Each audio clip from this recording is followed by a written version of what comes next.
What's up guys, ये Tejas Suchak this side and welcome to this session जिसका आप सबको बहुत बेसब्री से इंतजार था। बहुत समय से बच्चे पूछ रहे थे सर इसका रिवीजन कब आएगा कब आएगा कब आएगा। फाइनली इसका रिवीजन मैं रिकॉर्ड करके आप सबको यहाँ पे अपलोड करके दे रहा हूं, जो है हमारा chapter very important buyback of securities. Okay, अब जब मैं बायबैक ऑफ सिक्योरिटीज की आप सभी के साथ बात करता हूं तो ये एग्जाम पॉइंट ऑफ व्यू से इंपॉर्टेंट है। Yes, exam point of view से मैं इसको इंपॉर्टेंट इसलिए बोलता हूं क्योंकि इस चैप्टर पे आईसीआई है ना एक 8 मार्क्स का एमसीक्यू अभी बहुत बार इन्होंने केस स्टडी के तौर पे दे दिया है, तो इस पे एमसीक्यू वगैरह पूछा जा सकता है। बट इसकी बेस्ट चीज ये है कि इसका एमसीक्यू वगैरह जो है वो हम यहाँ पे न्यूमेरिकल के फॉर्म में ही पूरा उसको समझ के सॉल्व कर सकते हैं, तो एग्जाम पॉइंट ऑफ व्यू से इंपॉर्टेंट है। At the same time if I say this is also an easy chapter compare to other chapters, ये एक कंपैरेटिवली थोड़ा ईजी चैप्टर है।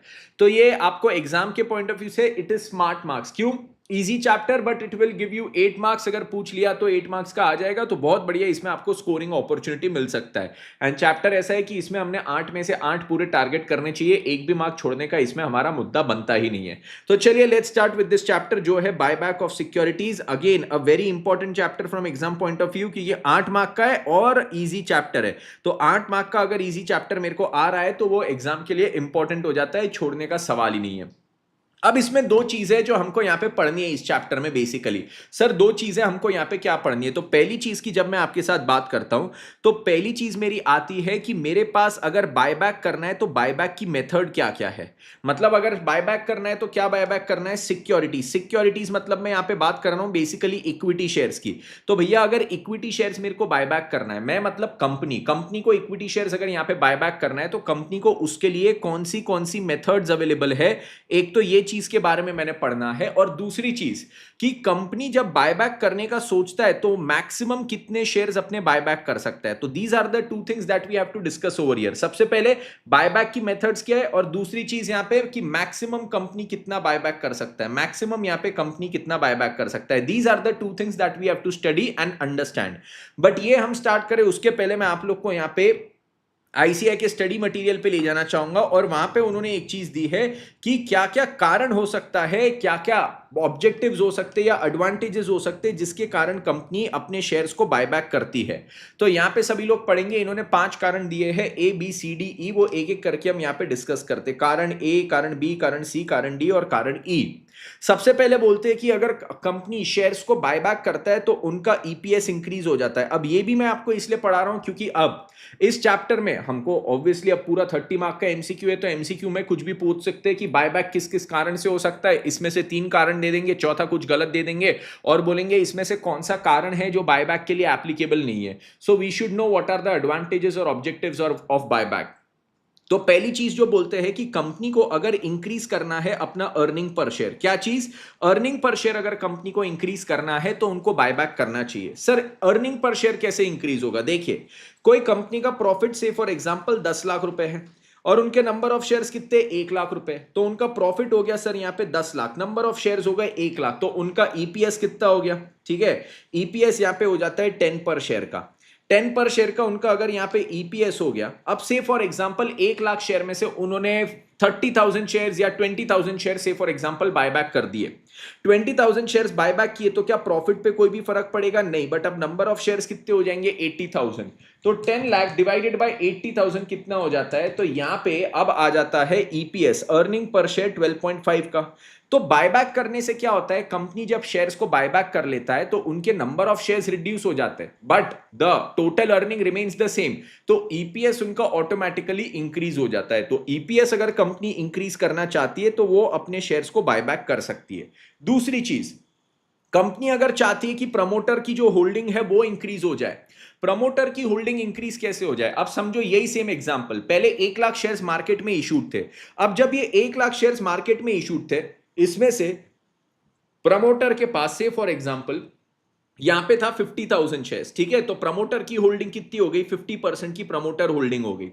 अब कंपनी बोलती है हमको 50% से हमारी होल्डिंग इंक्रीज करनी है परसेंटेज वाइज। तो परसेंटेज वाइज इंक्रीज करना है तो कंपनी क्या करती है, नॉर्मल पब्लिक से 20,000 शेयर्स बायबैक कर लेगी। तो नॉर्मल पब्लिक से 20,000 शेयर्स बायबैक की, बायबैक करके ये शेयर्स को कैंसिल कर दी। तो अब जो टोटल शेयर्स बचे दैट इज 80,000, उसमें से प्रमोटर्स के हो गए 50,000 शेयर। तो परसेंटेज वाइज इनका कितना हो गया, परसेंटेज वाइज इनका बढ़ के अब 62.5% हो गया।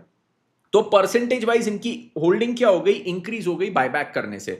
तो यह भी एक कारण हो सकता है बायबैक करने का। तीसरी चीज यहां पे क्या होती है, to discourage others to make hostile bid to take over the company as buyback will increase the promoters holding. जैसा मैंने बताया बायबैक से क्या होगा, प्रमोटर्स होल्डिंग इंक्रीज हो जाएगा। तो कोई और अगर मार्केट में ऐसा कोई कॉम्पिटिटर है, कोई और ऐसा व्यक्ति है जो हॉस्टाइल हमारे कंपनी को टेक ओवर करना चाहता है, हमारे कंपनी का क्या करना चाहता है, हॉस्टाइल टेक ओवर करना चाहता है, तो उस व्यक्ति को हम क्या कर सकते हैं, यहां पे डिस्करेज कर सकते हैं हमारा खुद का होल्डिंग परसेंटेज बढ़ा के।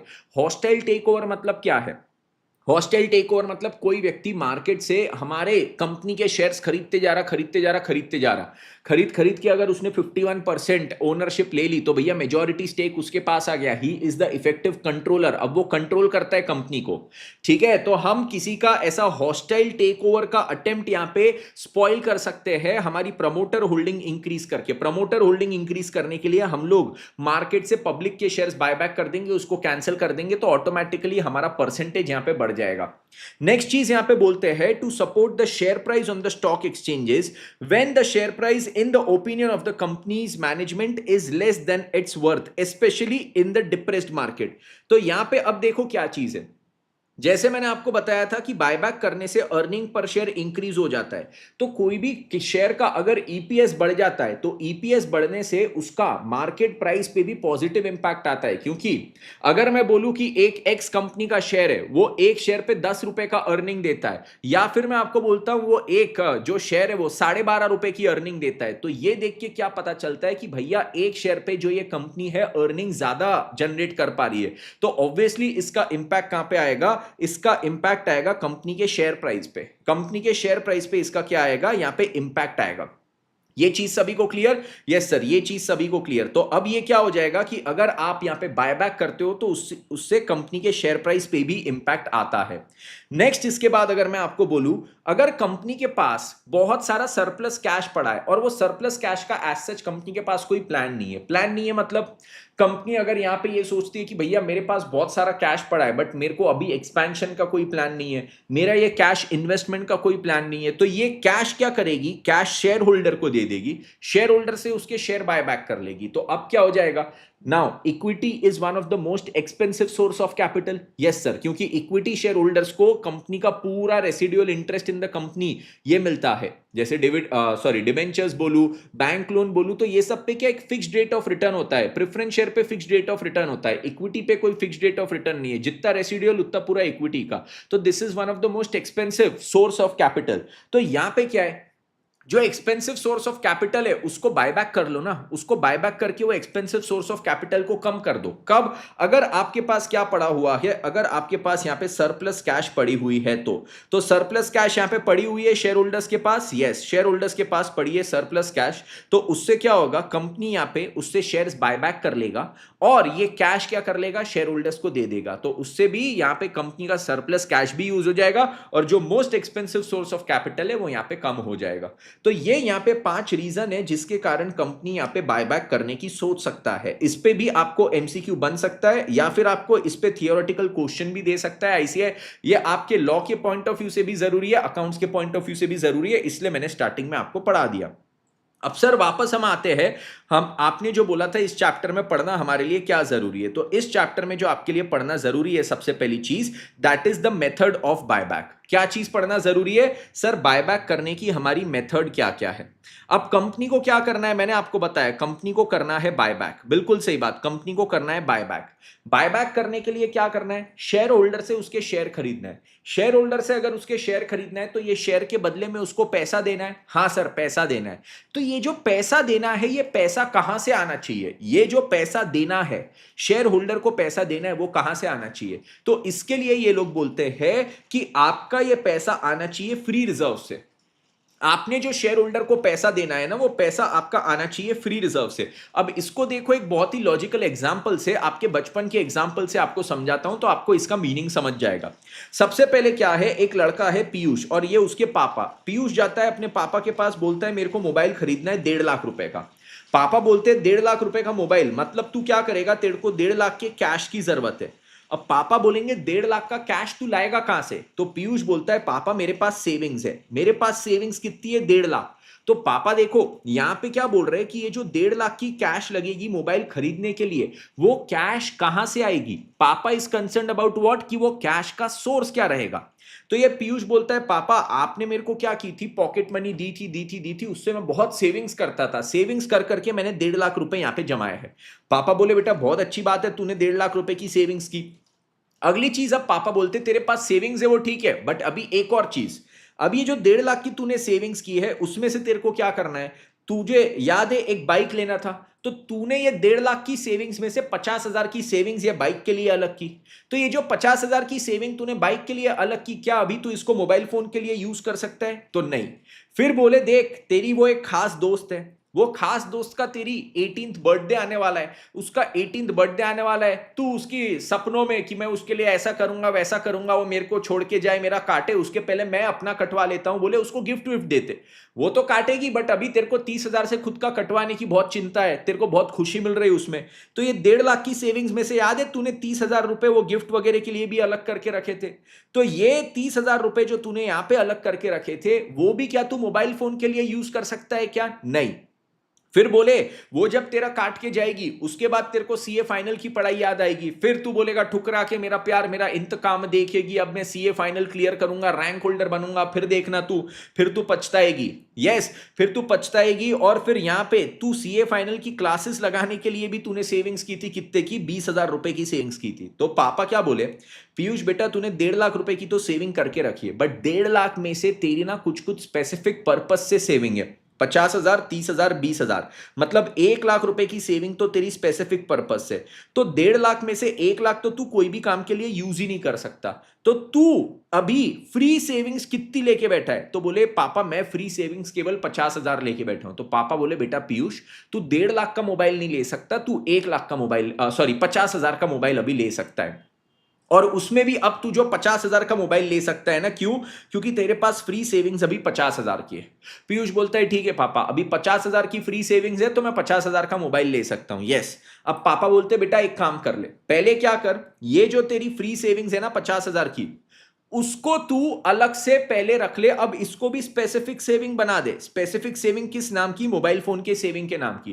कि अब ये फ्री सेविंग तू बाकी कोई काम से यूज नहीं करेगा, इससे मोबाइल लेना है तो क्या करेंगे, ये फ्री सेविंग को अब मैं ट्रांसफर कर दूंगा दूसरे नाम से मोबाइल फोन सेविंग। कि अब ये 50,000 में कोई और काम से यूज नहीं करूंगा, केवल मोबाइल फोन जब खरीदूंगा उस नाम से यूज करूंगा। ठीक है, तो तेरा कॉस्ट ऑफ मोबाइल फोन 50,000, उतने की तेरे पास फ्री सेविंग, ये फ्री सेविंग को तू क्या कर, मोबाइल फोन सेविंग में डाल दे। यस। अब तू जाके क्या कर सकता है, अब तू जाके 50,000 का फोन खरीद सकता है। राइट। तो यहां पे सभी को लॉजिक समझा, पीयूष के पापा ने पीयूष के साथ क्या लगाया।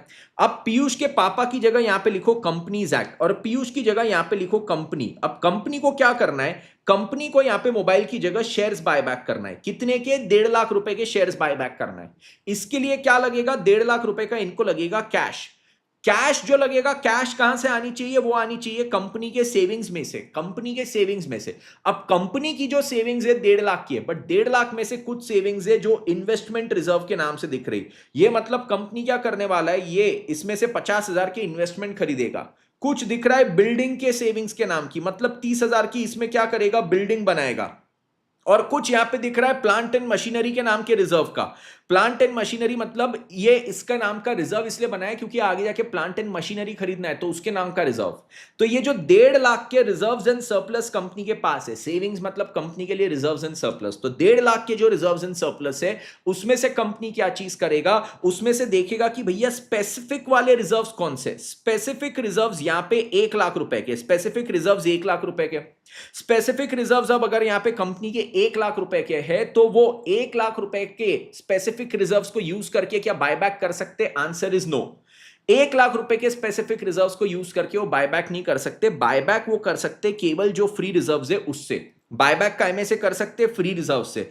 तो यहां पे बोलते देखो आपके पास फ्री रिजर्व्स कितने, 50,000, तो आप बायबैक भी कितने का कर सकते हो, आपका नॉमिनल वैल्यू ऑफ बायबैक भी यहां पे बनेगा 50,000। क्यों? क्योंकि आपके पास फ्री रिजर्व्स भी कितने, 50,000 के। अब ये फ्री रिजर्व्स को क्या करो, इसको भी एक स्पेसिफिक रिजर्व में डाल दो, क्योंकि अब ये 50,000 आप केवल शेयर्स बायबैक करने के लिए यूज करोगे, ये छोड़ के किसी और काम से नहीं। तो ये क्या करना आप लोग, 50,000 को फ्री रिजर्व्स में से निकाल के ये स्पेसिफिक रिजर्व में डाल देना, कैपिटल रिडेम्पशन रिजर्व में। ठीक है, अब इसको कैपिटल रिडेम्पशन रिजर्व में डाल दिया आपने, तो ये 50,000 आप बायबैक ऑफ शेयर्स छोड़ के बाकी कोई पर्पस से यूज नहीं करोगे। तो इसके पीछे का लॉजिक समझा सबको? यस। तो this becomes the method number 1 of buyback. Method number 1 of buyback क्या है कि भैया आप देखिए आपका नॉमिनल वैल्यू ऑफ बायबैक कितना है, मेरे को जो बायबैक करना है उसका नॉमिनल वैल्यू कितना है। यहां पे मैंने एग्जांपल में लिया है कि मेरा 10 लाख का नॉमिनल वैल्यू ऑफ बायबैक है। अगर 10 लाख का नॉमिनल वैल्यू ऑफ बायबैक है तो मुझे क्या करना है, मेरे फ्री रिजर्व्स में से 10 लाख निकाल के इसको सीआरआर में डालना है। फ्री रिजर्व्स में से मेरे को 10 लाख निकालना है और इसको कहां पे डाल देना है, इसको सीआरआर में डाल देना है। Everybody absolutely clear with this? Everybody absolutely clear? Yes sir. मेरे को क्या करना है, ये 10 लाख रुपए जो है मेरे फ्री रिजर्व्स में से निकालना है और उसको सीआरआर में डाल देना है। ठीक है सर, बट देखो जब मैं 10 लाख का बायबैक करने जाऊंगा तो 10 लाख का मेरे को क्या चाहिए, कैश चाहिए, क्योंकि अगर मैं शेयर होल्डर से उसके शेयर ले रहा हूं तो उसको मैंने क्या देना है, कैश देना है। तो सर आपको 10 लाख रुपए यहां पे चाहिए कैश? यस सर, मेरे को 10 लाख रुपए यहां पे कैश चाहिए। मेरे को अगर कैश चाहिए 10 लाख, तो सर ये फ्री रिजर्व्स में से निकाल के सीआरआर में क्यों डाल रहा हूं? बेटा यहां पे मुद्दा वापस में एक बार रिपीट कर रहा हूं, ये कैश आप कौन से सोर्स से ला रहे हो वो जरूरी है जानना। कैश कौन से सोर्स से, आपके खुद के फ्री रिजर्व्स, मतलब आपकी खुद की सेविंग्स में से ये कैश आनी चाहिए। सर हमारी खुद की सेविंग्स में से कैश आना जरूरी क्यों है? ये कैश तो मैं बैंक लोन से भी ला सकता हूं, कैश तो कहीं से भी आ जाएगी, मैं बैंक लोन ले लूंगा, मैं डिबेंचर्स इश्यू कर दूंगा, मैं कैश तो कहीं से भी ला सकता हूं। बेटा ये देखो ये चीज ना गलत हो जाएगी, ये चीज बहुत गलत हो जाएगी। जैसे समझो मैंने 10 लाख का क्या लिया, बैंक लोन लिया। अब बैंक ने मेरे धंधे में 10 लाख रुपए मेरे को दिया, ये सोच के कि हाँ ठीक है ये 10 लाख रुपए धंधे में इन्वेस्ट करेगा, धंधे में इसको इन्वेस्ट करेगा, धंधा ग्रो करेगा, धंधा बड़ा होगा, प्रॉफिट कमाएगा, उससे मेरे को इंटरेस्ट देगा और फिर मेरा लोन रिपे करेगा। बट मैं क्या कर रहा हूं, मैं ये 10 लाख रुपए मार्केट से उठा जरूर रहा हूं, बट ये अपने शेयर होल्डर को दे दे रहा हूं। मतलब मार्केट से पैसा लिया और वो पैसा शेयर होल्डर को दे दिया। बायबैक किया तो पैसा किसको गया, शेयर होल्डर को। उसके शेयर्स लिया और उसको पैसा दे दिया, उसको बोला जा मजे कर शेयर होल्डर, जा मजे कर। तो मार्केट से आपने पैसा उठाया, ये मार्केट से कैश आया, ये कैश किसको दे दिया, ये कैश मैंने यहां पे दे दिया शेयर होल्डर को। ये कैश मैंने किसको दिया, शेयर होल्डर को दिया। ठीक है, कैश किसको दिया, शेयर होल्डर को दिया। ये चीज सभी को क्लियर, ये चीज सभी को क्लियर। मार्केट से मेरे पास क्या आया, यहां पे आया कैश, और ये कैश मैंने किसको दिया, ये कैश मैंने यहां पे दे दिया शेयर होल्डर को। तो ये सही बात है क्या? आपने बैंक से लोन लिया, बैंक लोन से कैश आया, कैश आपने शेयर होल्डर को दिया। उसके बाद आपने क्या किया, डिवेंचर्स, डिवेंचर से आपके पास कैश आया, शेयर होल्डर को दे दिया। सही बात है क्या? नहीं। तो आप ये जो कैश दे रहे हो शेयर होल्डर को, ये कैश का सोर्स क्या होना चाहिए, कैश का सोर्स होना चाहिए आपकी खुद की सेविंग, जो होता है reserves and surplus. And reserves and surplus में भी कौन सी सेविंग, जो फ्री में पड़ी हुई है। रिजर्व्स एंड सरप्लस में कौन सी सेविंग, जो आपके पास फ्री पड़ी हुई है, खाली पड़ी हुई है, जिसका आपको कोई यूज नहीं है। अगर कोई ऐसी रिजर्व्स एंड सरप्लस में सेविंग है, जैसे मैंने बोला investment reserve, plant and machinery purchase reserve, या फिर आपका क्या है कोई फ्यूचर एक्सपेंशन के लिए कोई रिजर्व, कोई भी स्पेसिफिक पर्पस से आपने रिजर्व बना के रखा है, तो इसका आपको फ्यूचर में यूज रहने वाला है। ये वाला रिजर्व आप यूज नहीं कर सकते हो, ये वाला रिजर्व आप यूज नहीं कर सकते हो। क्यों? क्योंकि वो सर किसी स्पेसिफिक पर्पस के लिए है। वो शेयर होल्डर को बस जा तू शेयर होल्डर मजे कर अपने जीवन में, तेरे शेयर्स हमको दे दे, तू कैश ले ले, जीवन में मजे कर, वर्ल्ड टूर पे चले जा, ऐसा नहीं कर सकते। तो यहां पे कंपनीज एक्ट ये इंश्योर करता है कि बायबैक करते समय आप शेयर होल्डर्स को जो कैश दे रहे हो, वो कैश कायमे से जनरेट हो रही है, वो सोर्स अप्रोप्रिएट होना चाहिए, कैश का सोर्स अप्रोप्रिएट होना चाहिए। ठीक है, इसी के लिए हमारे पास बनी ये मेथड 1, जिसमें क्या बोलते हैं, मेथड 1 में ये लोग बोलते हैं फ्री रिजर्व से क्या करने का, सीआरआर में डालने का। फ्री रिजर्व से सीआरआर में डालने का कितना, जितना नॉमिनल वैल्यू ऑफ बायबैक है उतना डाल देने का, जितना नॉमिनल वैल्यू ऑफ बायबैक है उतना डाल देने का। Everybody absolutely clear with this? Yes yes yes yes yes, okay done. चलो सर अब यहां पे समझो, ये जैसे पीयूष पीयूष भी अपने पापा को बोलता है, पापा क्या तुम सेविंग्स वेविंग्स पे फोकस कर रहे हैं? बोले अगर मेरे को मोबाइल लेना है 1.5 लाख का, तो 1.5 लाख का मेरे को लगेगा कैश। ये कैश के लिए मैं क्या करता हूं, अपने फ्रेंड से लोन लेता हूं ना। पापा क्या तुम सेविंग वेविंग की बात कर रहे हैं? तो पापा क्या इस चीज के लिए अग्री करेंगे क्या? पापा बोलेगा बेटा तू अपने फ्रेंड से लोन लेगा, मतलब तू मार्केट से पैसा उधार लेगा और उससे तू खुद की अय्याशी करेगा, यही तेरे को संस्कार दिए क्या? ये दादाजी ये बात सुनेंगे ना तो दादाजी यहां पे तेरे को नहीं मेरे को भी मारेंगे कि मार्केट से पैसा लेके खुद अय्याशी कर रहे हो। हमारे भारतीय संस्कृति में हमको बोलते हैं कि बेटा एक तो मार्केट से उधार लेना नहीं, और लेना तो केवल इस चीज के लिए कि आपको बहुत जरूरत है। आपकी अगर जरूरत है वो लोन लेने की, तो उसको जरूरत वाली चीजों के लिए यूज करो, अय्याशी के लिए नहीं। तो यहां पे भी हमको बचपन से क्या पढ़ा रहे कि ये मोबाइल लेना है मतलब अय्याशी करनी है, उसके लिए कैश लग रहा है। तो कैश कहां से आना चाहिए? अपनी खुद की सेविंग्स में से। और सेविंग्स भी कौन सी वाली होनी चाहिए? जो आपकी फ्री पड़ी है, जिसका आपको कोई यूज नहीं है, ये फ्री वाली सेविंग्स में से आना चाहिए, फ्री वाली सेविंग्स। अगर सेविंग्स में भी कोई स्पेसिफिक काम से है तो वो स्पेसिफिक काम की सेविंग्स को तोड़ना नहीं।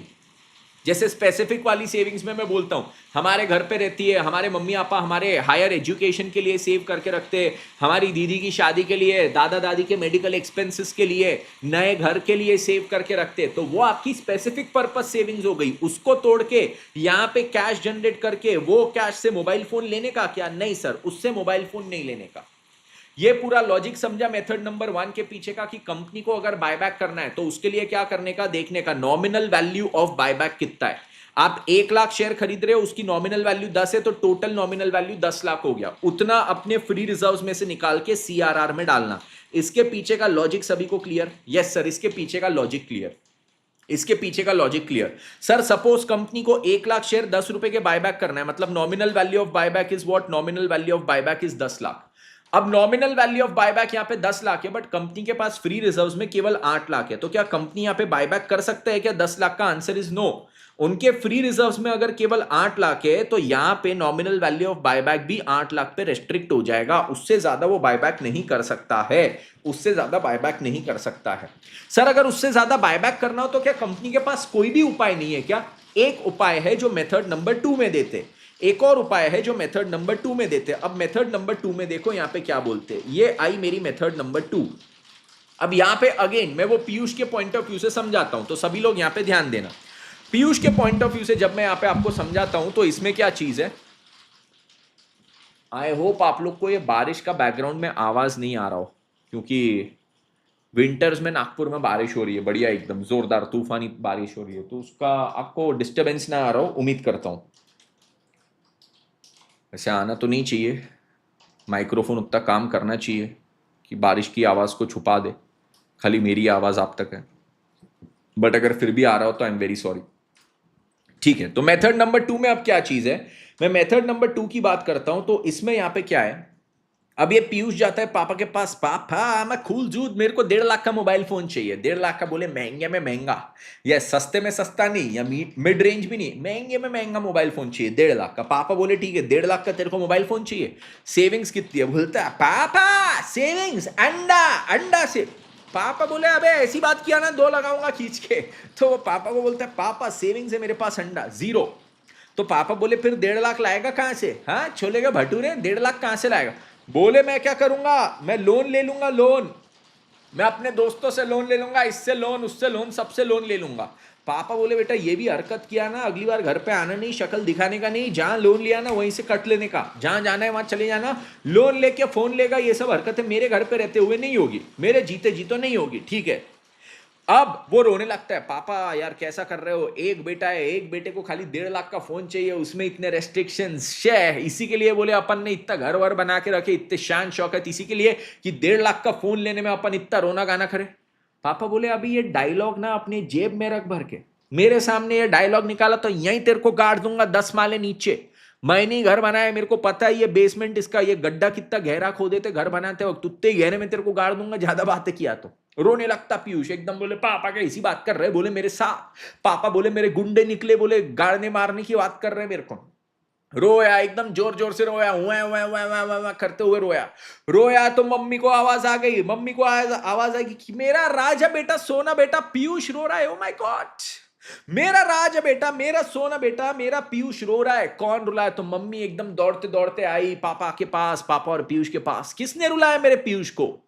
पीयूष मम्मा, ये तुम्हारा पति जिसको मैं अपना बाप बोलता हूं, उसने मेरे को रुलाया। बोले मेरे को मम्मी क्या चाहिए? आज तक जीवन में मैंने क्या मांगा? देखो मेरे पास क्या है, सबसे महंगी बाइक है, सबसे महंगा लैपटॉप है, सबसे महंगा कंप्यूटर है, ये है वो है, सब है, ऐसा फलाना ढिमकाना सब।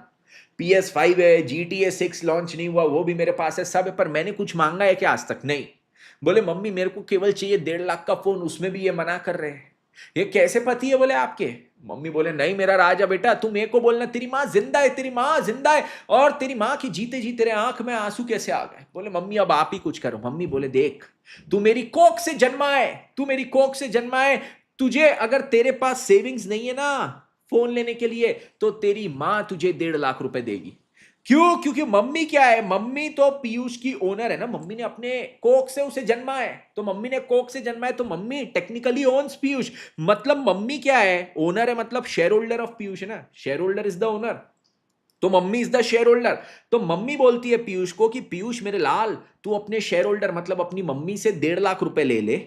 ये 1.5 लाख रुपए तेरे पास आएंगे, उससे जाके तू फोन ले लेना 1.5 लाख का। तो यहां पे देखो कंपनीज एक्ट अब क्या बोलती है। कंपनीज एक्ट यहां पे बोलती है कि लालो देखो, तुमको जो बायबैक करना है, वो अगर तुमको से फॉर एग्जांपल 10 लाख रुपए का बायबैक करना है और 10 लाख रुपए की तुम्हारे पास फ्री रिजर्व्स नहीं है, जो मेथड 1 में बोला 10 लाख रुपए के फ्री रिजर्व्स होने चाहिए, अगर वो तुम्हारे पास नहीं है, तो तुम अगली चीज यहां पे क्या कर सकते हो? दूसरी चीज जो तुम यहां पे कर सकते हो मित्रांनो, जिंकलो, तो मित्रों तुम जो सेकेंड चीज यहां पे कर सकते हो, व्हाट इज दैट? तुम शेयर होल्डर से और पैसे बुला लो, तुम दूसरे शेयर इशू करो। जैसे यहां पे इक्विटी शेयर्स बायबैक करना है, तो यहां पे तुम क्या करो, प्रेफरेंस शेयर्स इशू करो। प्रेफरेंस शेयर्स इशू करो, उससे पैसा लेके आओ। कितना?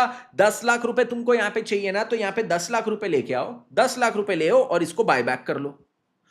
तो यहां पे जैसे पीयूष क्या किया, उसके खुद के पास सेविंग्स नहीं थी, तो वो अपनी मम्मी से पैसे लिया, अपनी मम्मी से पैसे लेके जाके 1.5 लाख का फोन खरीद लिया। वैसे ही कंपनी क्या कर सकती है, उसके खुद के पास सेविंग्स नहीं है, तो अपने शेयर होल्डर से पैसा बुलाएगा। शेयर होल्डर से कैसे पैसे बुलाएगा? नए शेयर होल्डर्स को शेयर इशू करेगा, उनसे पैसा बुलाएगा, ये पैसे लेके पुराने जो दूसरे शेयर होल्डर जिनसे शेयर बायबैक करना था उनको दे देगा। सर इसका सेंस क्या बनेगा? नए शेयर होल्डर से पैसा लाया, पुराने शेयर होल्डर को दिया। बेटा यहाँ पे different kind of shares issue होंगे। जैसे यहाँ पे इक्विटी शेयर्स आपको बायबैक करना है, तो यहाँ पे सेम शेयर इशू करके मतलब है क्या? सेम इक्विटी शेयर इशू करके मतलब है क्या? नहीं। ये तो ऐसी बात हुई कि ये जेब से पैसा निकालो और ये जेब में डाल दिया। यहां पे बेटा आप क्या करोगे? प्रेफरेंस शेयर्स इशू करोगे। What will you do? You will issue the preference shares. This is what you will do over here. Preference shares issue करने का, आप जब यहां पे प्रेफरेंस शेयर्स को इशू करोगे, उससे आपके पास पैसा आएगा, ये पैसा आप ये इक्विटी शेयर होल्डर्स को दे दोगे। ठीक है, ये आप यहां पे इक्विटी शेयर होल्डर्स को दे दोगे। सभी को क्लियर? ठीक है, तो यहां पे क्या चीज होगी, आप लेके आओगे proceeds of fresh issue of shares. आप नए शेयर्स इशू करोगे, उससे पैसा लेके आओगे। कितना पैसा लेके आओगे? जितना आपका नॉमिनल वैल्यू ऑफ बायबैक है उतना। अब यहां पे एक टर्म इन्होंने लिखा है, प्रोसीड्स लिखा है। यहां पे इन्होंने ऐसा नहीं लिखा cash generated from fresh issue of shares, ऐसा नहीं लिखा cash generated from fresh issue of shares. इन्होंने यहां पे एक शब्द लिखा है प्रोसीड्स। ये शब्द प्रोसीड्स का भी कुछ स्पेसिफिक मतलब है, वो देखिए। प्रोसीड्स का मीनिंग है कि आप यहां पे जो नए शेयर्स इशू कर रहे हो, उसका फेस वैल्यू या उसकी issue price which ever is lower will be considered the proceeds of the share. मतलब उसका फेस वैल्यू, जो नया शेयर इशू किया, अभी प्रेफरेंस शेयर इशू किया, उसका फेस वैल्यू समझो 10 था, इशू प्राइस भी 10 था, तो दोनों में से लोअर क्या? 10, दैट बिकम्स द प्रोसीड्स। ठीक है, फिर यहां पे अगर मैं आपको बोलूं 10 रुपए का शेयर आपने 12 में इशू किया, तो दोनों में से लोअर 10 है, that will be the proceeds. 10 रुपए का शेयर आपने 9 में इशू किया, तो आपका यहां पे प्रोसीड्स क्या हो जाएगा? यहां पे आपका प्रोसीड्स हो जाएगा 9 रुपए। यहां पे आपका प्रोसीड्स कितना हो जाएगा? 9 रुपए। ये चीज सभी को क्लियर? यस। तो 10 का शेयर अगर आपने 9 में इशू किया, तो 9 रुपए आपका यहां पे क्या हो जाएगा? प्रोसीड्स हो जाएगा। Everybody absolutely clear with this? Everybody absolutely clear with this? तो प्रोसीड्स यहां पे क्या है? प्रोसीड्स का मतलब है आपने ये जो न्यू शेयर्स इशू किए, वो न्यू शेयर्स की फेस वैल्यू या इशू प्राइस में से जो भी लोअर है, वो यहां पे प्रोसीड्स कंसिडर होगा। वो प्रोसीड्स इसके बराबर होना चाहिए, नॉमिनल वैल्यू ऑफ बायबैक के बराबर होना चाहिए। सर इसका एक एग्जांपल दो, इसका एक एग्जांपल दो। तो देखो यहां पे एग्जांपल है, सर ये हमको नोट्स का मिलेंगे टेलीग्राम ग्रुप पे। टेलीग्राम ग्रुप की लिंक जो है यहाँ पे आपको लेक्चर में अपलोड कर दी जाएगी। तो यहाँ पे बोलते हैं कि ये जो बैड बॉय शाह लिमिटेड है wants to buy back 1 lakh equity shares of 100 each at 110 per share. तो ये जो व्यक्ति है जिसका नाम क्या है, bad boy Shah limited, wants to buy back 1 lakh equity shares of 100 each at 110 per share. इसको बायबैक करना है 1 लाख इक्विटी शेयर, 100 रुपए का एक है, बट उसको बायबैक कितने में करना है, 110 में। इस पर्पस के लिए it wants to issue new shares. अब वो न्यू शेयर्स इशू करना चाहता है ऑफ ₹10 ईच एट ₹13 पर शेयर। वो जो नए शेयर्स इशू करना चाहता है वो 10 रुपए का एक शेयर है, बट उसको ये इशू करना चाहता है एक शेयर को 13 रुपए में। Calculate the number of shares to be issued by bad boy Shah. ये जो नए शेयर्स इशू करना है ना, वो कितने शेयर्स इशू करने पड़ेंगे। तो सर यहां पे देखो, यहां पे मेथड 1 की बात हो रही कि मेथड 2 की, यहां पे मेथड 2 की बात हो रही। क्यों? क्योंकि इन्होंने यहां पे बोला है ये इशू करने वाला है न्यू शेयर्स, तो मेथड 2 की बात हो गई। Yes sir, new shares issue करने वाला है तो मेथड 2 की बात। मेथड 2 का इक्वेशन क्या था, जितना आपका नॉमिनल वैल्यू ऑफ बायबैक, जितना भैया तेरा नॉमिनल वैल्यू ऑफ बायबैक, उतना तेरा प्रोसीड्स होना चाहिए फ्रेश इशू में से, उतना तेरा फ्रेश इशू का प्रोसीड्स। तो तेरा नॉमिनल वैल्यू ऑफ बायबैक कितना है, मेरे 1 लाख शेयर्स। यस, हर एक की नॉमिनल वैल्यू। अब देखो यहां पे इसकी नॉमिनल वैल्यू 100 दी है और बायबैक प्राइस दिया है 110। इन्होंने बोला ये बायबैक प्राइस को अभी इग्नोर करो, यहां पे हमको केवल नॉमिनल वैल्यू कंसीडर करनी है। तो nominal value is 100, 1 lakh into 100 ये हो जाएगा 10 लाख। तो यहां पे टोटल प्रोसीड्स कितना हुआ, टोटल प्रोसीड्स यहां पे हो गया, मतलब मेरा नॉमिनल वैल्यू कितना हो गया, नॉमिनल वैल्यू 10 लाख। इतना मेरे को चाहिए टोटल प्रोसीड्स। अब टोटल प्रोसीड्स काय में से चाहिए, जो फ्रेश इशू यहां पे करने वाला हूं, नए शेयर्स इशू करने वाला हूं, उसमें से टोटल प्रोसीड्स 10 लाख चाहिए। जो मैं नया शेयर इशू करने वाला हूं वो 10 रुपए के शेयर को 13 में। सर 10 रुपए के शेयर को अगर 13 में इशू कर रहे हो तो 10 क्या है, 10 इज द नॉमिनल वैल्यू। 13 यहां पे क्या चीज है, 10 नॉमिनल वैल्यू है, 13 उसका इशू प्राइस है। Nominal value is 10, issue price is 13। ठीक है, नॉमिनल वैल्यू कितना है 10, इशू प्राइस कितना है 13। तो इसमें से प्रोसीड्स क्या होगा, विच एवर इज लोअर, तो 10। तो मैं बोलता हूं कि एक शेयर का प्रोसीड्स कितना होगा, 10 रुपीज होगा। एक शेयर का प्रोसीड कितना होगा, 10 रुपीज। मेरा टोटल प्रोसीड कितना था, 10 लाख। एक शेयर का प्रोसीड कितना था, 10 रुपीज। तो यहां पे नंबर ऑफ शेयर्स जो मैंने इशू करना था वो क्या हो जाएगा, नंबर ऑफ शेयर्स मैंने यहां पे एक सेकेंड, सॉरी ये 10 लाख है कि 1 करोड़ है, ये 1 लाख इंटू 100 1 करोड़ है, सॉरी। टोटल प्रोसीड्स मेरा 1 करोड़ है, मैं बार बार 10 लाख बोल रहा हूं, that is 1 crore. Total proceeds 1 crore है, प्रोसीड्स पर शेयर 10 है, तो नंबर ऑफ शेयर्स जो मेरे को इशू करना है दैट इज 10 लाख शेयर्स। ये चीज सभी को समझा कैसे मैंने निकाला कि नंबर ऑफ शेयर्स कितने इशू करना है। यस, वापस एक बार रिपीट कर रहा हूं, सभी लोग ध्यान देना। 1 लाख इक्विटी शेयर्स बायबैक करना था, फेस वैल्यू 100 और उसका ये बायबैक प्राइस 110। इसके लिए नए शेयर्स इशू करना था, नए शेयर्स जो इशू करना था उसकी फेस वैल्यू 10, बट इसका क्या है यहाँ पे, इसका जो मार्केट प्राइस है that is 13। Calculate the number of shares to be issued by bad boy Shah limited. तो ये क्या है, proceeds of fresh issue equals to nominal value of buyback. ठीक है, नॉमिनल वैल्यू ऑफ बायबैक मेरा कितना है, 1 लाख इंटू 100, तो ये कितना हो जाएगा, 10 लाख। ठीक है, 1 लाख इंटू 100 ये मेरा नॉमिनल वैल्यू, टोटल वापस 10 लाख बोल रहा हूं, 1 लाख इंटू 100 यहां पे हो जाएगा 1 करोड़ का मेरा नॉमिनल वैल्यू ऑफ बायबैक। जितना मेरा नॉमिनल वैल्यू ऑफ बायबैक है उतना मेरा प्रोसीड्स फ्रॉम फ्रेश इशू आना चाहिए, मतलब टोटल प्रोसीड्स मेरा 1 करोड़ आना चाहिए। टोटल प्रोसीड्स अगर मेरा 1 करोड़ है तो अब मैं इसको कंपेयर करूंगा एक शेयर से प्रोसीड्स कितना आ रहा है। तो एक शेयर का फेस वैल्यू मेरे को दिया है 10, इसका इशू प्राइस मेरे को देते हैं 13, तो 10 रुपए इसका फेस वैल्यू, इशू प्राइस इसका 13। ठीक है, 10 रुपए फेस वैल्यू, इशू प्राइस इसका 13, तो ये 10 जो लोअर है उसको मैं प्रोसीड्स मानूंगा, तो प्रोसीड्स पर शेयर हो जाएगा 10। तो नंबर ऑफ शेयर्स मेरे कितने हो जाएंगे, नंबर ऑफ शेयर्स मेरे यहां पे हो जाएंगे 10 lakh. Everybody clear with this, number of shares मेरे यहां पे कितने हो जाएंगे, 10 लाख। गया सबके दिमाग में, गया सबके दिमाग में, 100% clear with all of you, 100% clear with all of you, 100%। ठीक है, यस। तो ये मेरी सेकंड मेथड हुई, सेकंड मेथड। अब देखो यहां पे ना कंपनीज एक्ट आपको एक और मेथड देता है, पहले मैं पानी पिएगा।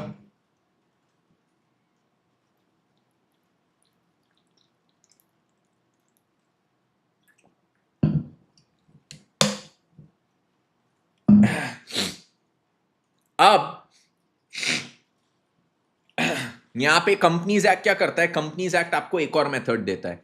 एक और मेथड क्या अलाउ करता है, कंपनीज एक्ट आपको बोलता है कि देख भाई, पीयूष पे ना थोड़ी सी दया आई, दया क्या है कि ये जो पीयूष नामक व्यक्ति था जिसको फोन लेना था, 1.5 लाख का फोन लेना था, उसके पास खुद की सेविंग्स कितनी थी? खुद की सेविंग्स थी 50,000। तो बोले भाई तेरे पास खुद की फ्री सेविंग्स 50,000 है, तो एक काम कर, 50,000 में अपनी मम्मी से 1 लाख मांग ले। तो 50,000 भी तू यूज कर जो तेरी सेविंग्स थी, और मम्मी जो तेरी शेयर होल्डर है उससे पैसे भी बुला ले। मतलब खुद की सेविंग्स यूज करना मतलब मेथड 1, फ्री रिजर्व्स खुद के यूज करना। मम्मी से पैसे बुलाना मतलब शेयर होल्डर से मतलब मेथड 2। तो मेथड 1 प्लस मेथड 2 दोनों मिला ले तो यहां पे कितना हो जाएगा? मेथड 1 प्लस मेथड 2 तो दोनों मिला ले यहां पे, तो ये क्या हो गया तेरे लिए? मेथड 1 प्लस मेथड 2 की अगर मैं बात करूं तो ये मिला के तेरे पास जितना का फोन लेना है उतने पैसे तेरे पास जमा हो गए, तो ये बन गई तेरी मेथड 3। तो यहां पे वैसे ही ये कंपनीज एक्ट क्या बोलता है, एक मेथड 3 भी आपको हम देते हैं। बोले आपका जो नॉमिनल वैल्यू ऑफ बायबैक है, एक बार के लिए अज्यूम करो जैसे मोबाइल फोन 1.5 लाख का था, तो यहां पे नॉमिनल वैल्यू ऑफ बायबैक भी 1.5 लाख की है। आपके पास फ्री रिजर्व्स कितने? 50,000 है, हाँ, पर मेरे को बायबैक कितने का करना था? 1.5 लाख। फ्री रिजर्व्स मेरे पास 50,000 है पर पूरे 1.5 लाख नहीं है, तो बोले कोई नहीं, इसको तो आप सीआरआर में ट्रांसफर कर दो, कैपिटल रिडेम्पशन रिजर्व में ट्रांसफर कर दो। साथ ही साथ आप क्या करो, यहां पे इसमें आप ऐड करो क्या चीज, आप अब फ्रेश इशू करो। कितने का? सर 1.5 लाख का टोटल नॉमिनल वैल्यू था, मेरे पास खुद की सेविंग्स 50,000 है, तो मेरे पास कितना कम है? 1 लाख रुपया मेरे पास कम है। 1 लाख का फ्रेश इशू से प्रोसीड्स लेके आओ। तो प्रोसीड्स फ्रॉम फ्रेश इशू अब आप कितना लेके आओगे? 1 लाख। तो अब देखो क्या हो गया, मेरी खुद की savings 50,000, proceeds from fresh issue 1 lakh, तो दोनों मिला के 1.5 लाख हो गया जो मेरी नॉमिनल वैल्यू ऑफ बायबैक है। आपका काम बन जाएगा, ठीक है। इसका एग्जाम्पल लेके देखते, तो यहां पे ये नीचे वाले एग्जाम्पल पे आइए सभी लोग, ये नीचे वाले एग्जाम्पल पे आइए। अब यहां पे बोलते हैं crux limited wants to buy back 50,000 equity shares of 100 each at 110 per share. तो ये क्रक्स लिमिटेड को क्या करना है? Wants to buy back 50,000 equity shares of 100 each at 110 per share. For this purpose they have given the following details. इस purpose के लिए इन्होंने कुछ डिटेल्स दिए। डिटेल्स में क्या है? सबसे पहले यहां पे बोलते हैं जनरल रिजर्व 5 लाख, सरप्लस इन पीएनएल 10 लाख और सिक्योरिटीज प्रीमियम 5 लाख। तो यहां पे देखो सबसे पहले तो इन्होंने कुछ रिजर्व्स की डिटेल दी है, रिजर्व्स एंड सरप्लस की डिटेल दी है। और रिजर्व्स एंड सरप्लस में देखो क्या चीज बोलते हैं, एक हो गया जनरल रिजर्व, एक हो गया सरप्लस इन पीएनएल। सर ये होता है हमारा जनरली फ्री रिजर्व्स, इसको हम बोलते हैं हमारा फ्री रिजर्व्स होता है, ये फ्री रिजर्व्स होता है। जो जनरल रिजर्व में पड़ा है, जो सरप्लस इन पीएनएल है, that is all my free reserves. और साथ ही साथ यहां पे बोलते हैं कि बेटा ये जो तेरा सिक्योरिटीज प्रीमियम है ना, securities premium is also included in free reserves. यहां पे ये चीज याद रखना कि आप जब फ्री रिजर्व्स की बात करते हो तो सिक्योरिटीज प्रीमियम को भी फ्री रिजर्व्स के साथ साथ यहां पे कंसिडर कर सकते हो। इस कॉन्सेप्ट में, इस चैप्टर में आप सिक्योरिटीज प्रीमियम को भी फ्री रिजर्व्स के साथ कंसिडर कर सकते हो। आपने लॉ में पढ़ा होगा सिक्योरिटीज प्रीमियम के यूजेस क्या होते हैं, तो सिक्योरिटीज प्रीमियम का एक यूज अगर आपको लॉ में याद होगा अभी, तो आप बायबैक ऑफ सिक्योरिटीज के लिए भी उसको यूज कर सकते हो। बायबैक ऑफ सिक्योरिटीज के लिए भी उसको यहां पे यूज कर सकते हो। तो ये चीज देखो, मुझे इन्होंने दिया है जनरल रिजर्व पीएनएल में इतना बैलेंस है, सिक्योरिटीज प्रीमियम में इतना बैलेंस है। तो टोटल अगर मैं आपको यहां पे पूछूं मेरे पास फ्री रिजर्व्स कितना है इंक्लूडिंग सिक्योरिटीज प्रीमियम, तो ये सर आपके पास हो गया 20 लाख के फ्री रिजर्व्स। ओके, अब सर यहां पे ये लोग बोलते हैं हमको बायबैक कितना करना है? 50,000 इक्विटी शेयर्स ऑफ 100 ईच। तो नॉमिनल वैल्यू ऑफ बायबैक कितना हो गया? ये तो 50 लाख हो गया। तो मैं यहां पे लिखता हूं nominal value of buyback is 50 lakh, जिसमें से मेरे पास खुद के फ्री रिजर्व्स में कितना है? मेरे पास खुद के फ्री रिजर्व्स में तो 20 लाख है। तो मुझे बताइए क्या मैं पूरा मेथड 1 से बायबैक कर सकता हूं क्या? सर आप पूरा का पूरा मेथड 1 से बायबैक नहीं कर सकते हो। You can not buyback completely from method number 1, you can not buy back completely from method number 1, क्योंकि आपके पास यहां पे फ्री रिजर्व्स में 20 लाख है जबकि nominal value of buyback 50 lakh है। तो यहां पे मैं क्या करूंगा, यहां पे मेथड नंबर 2 भी जोड़ दूंगा जिसमें मैं फ्रेश इशू करूंगा। एग्जाम्पल में वो आगे लिखा हुआ है, Crux Limited is also permitted to issue shares of 10 each at ₹12 for the purpose of buyback.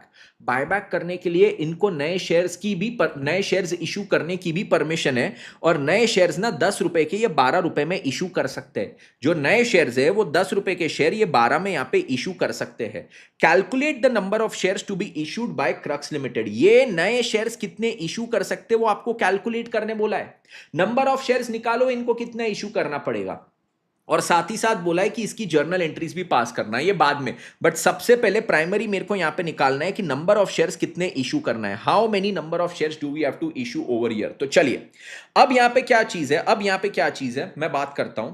सबसे पहले सर मेरे को मेथड नंबर 3 से यहां पे सॉल्व करना है, मतलब फ्री रिजर्व से मैं सीआरआर में डालूंगा, ये हो जाएगा मेथड नंबर 1। जितना मेरे पास फ्री रिजर्व है उसमें से सीआरआर में डालूंगा, साथ ही साथ मैं फ्रेश इशू करके प्रोसीड्स लेके आऊंगा। और ये दोनों मिला के मेरा कितना होना चाहिए, ये दोनों मिला के मेरा जो नॉमिनल वैल्यू है ना बायबैक का उतना होना चाहिए। तो मैंने सबसे पहले निकाल लिया मेरा नॉमिनल वैल्यू ऑफ बायबैक कितना, 50,000 into 100, that gives me how much, that gives me 50 lakh, this becomes my nominal value of buyback।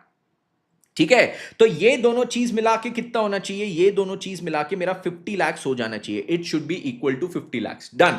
अब सर इन्होंने 3 रिजर्व दिए थे, 3 रिजर्व में कितना था, 5 लाख, 10 लाख, 5 लाख। ठीक है, तो जनरल रिजर्व में मेरे पास था 5 लाख, पीएनएल में मेरे पास था 10 लाख और सिक्योरिटीज प्रीमियम में मेरे पास था 5 लाख। ठीक है, परफेक्ट। अब इसमें देखो 20 लाख के मेरे पास यहां पे फ्री रिजर्व्स है, इंक्लूडिंग सिक्योरिटीज प्रीमियम 20 लाख के फ्री रिजर्व्स है। बट क्या 20 लाख पूरे के पूरे, ये जो 20 लाख के पूरे क्या मैं सीआरआर में ट्रांसफर कर सकता हूं? उसके लिए 1 मिनट रुक जाना। सर यहां पे जो 100 रुपए का शेयर था उसको मैं बायबैक कितने में कर रहा था, 110। मतलब सर यहां पे 10 रुपए का आप क्या दे रहे थे, 10 रुपए का प्रीमियम पे कर रहे थे, आप एक्स्ट्रा पे कर रहे थे। ये जो एक्स्ट्रा पे कर रहे थे वो मेरे जेब से एक्स्ट्रा जा रहा था। Premium on buyback, premium on buyback जो होता है, ये प्रीमियम मेरे को मिल नहीं रहा है, मैं अपने पास से एक्स्ट्रा पे कर रहा हूं।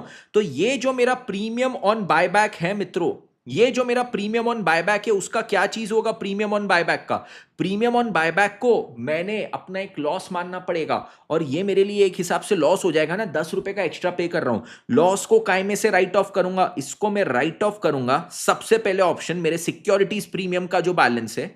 अगर सिक्योरिटीज प्रीमियम में बैलेंस नहीं है तो फिर मेरे पास जो बचे हुए फ्री रिजर्व में बैलेंस है उससे।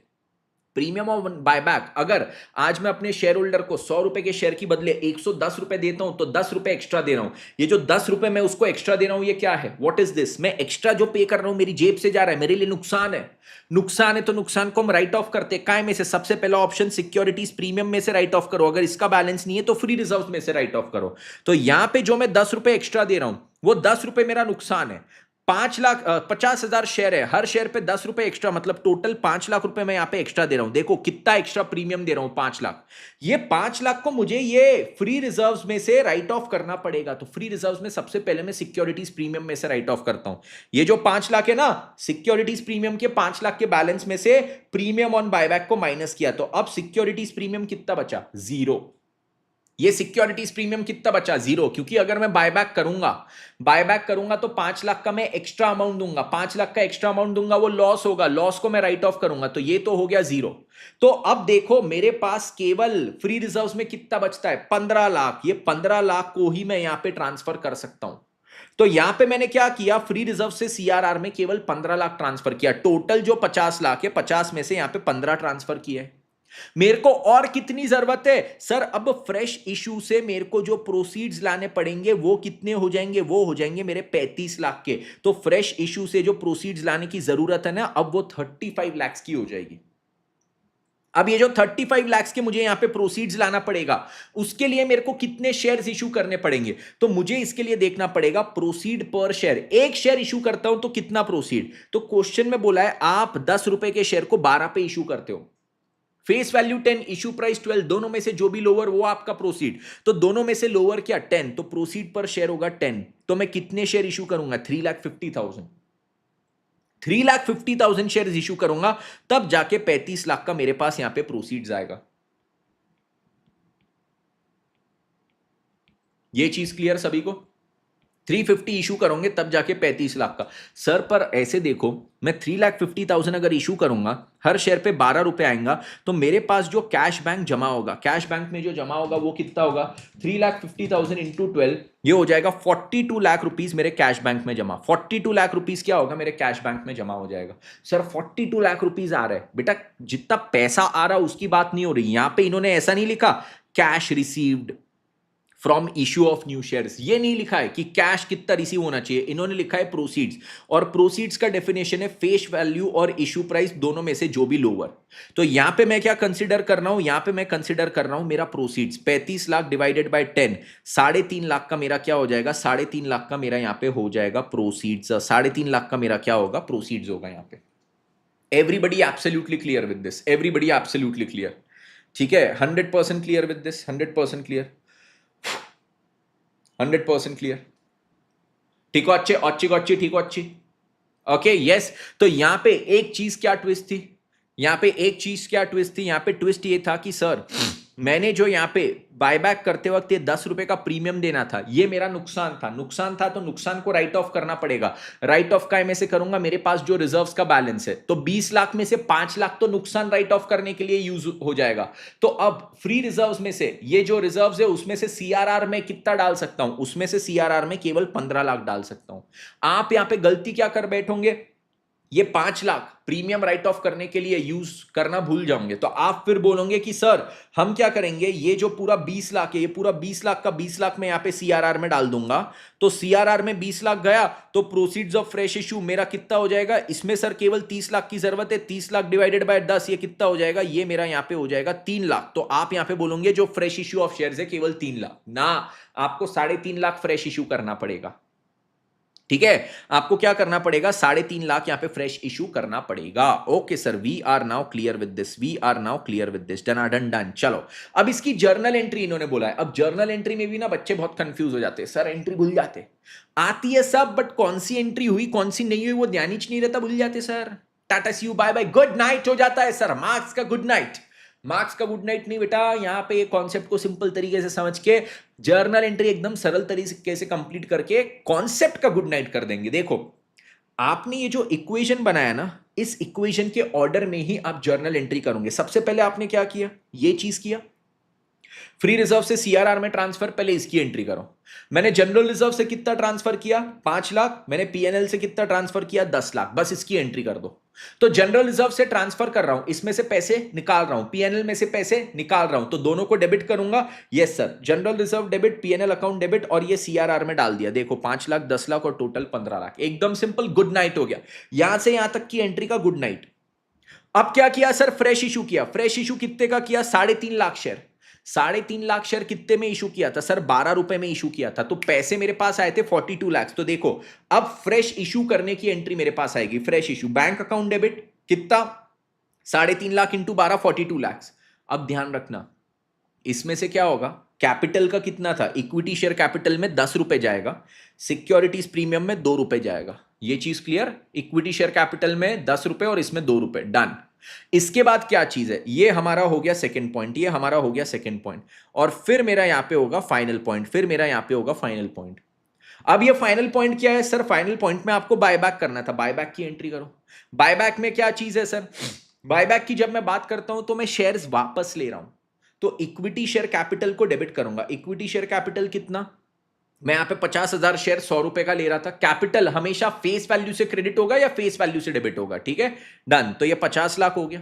साथ ही साथ क्या होगा सर, इसमें मैं प्रीमियम दे रहा हूं, जो मैंने बोला था नुकसान, इसलिए नुकसान को डेबिट किया, तो प्रीमियम ऑन बायबैक 10 रुपए का, ये चीज हो गया। और इतना पैसा किसको दे रहा हूं, इक्विटी शेयर होल्डर्स को पेबल है, तो ये एक लाइबिलिटी क्रिएट कर दी इक्विटी शेयर होल्डर्स के नाम की 55 लाख की।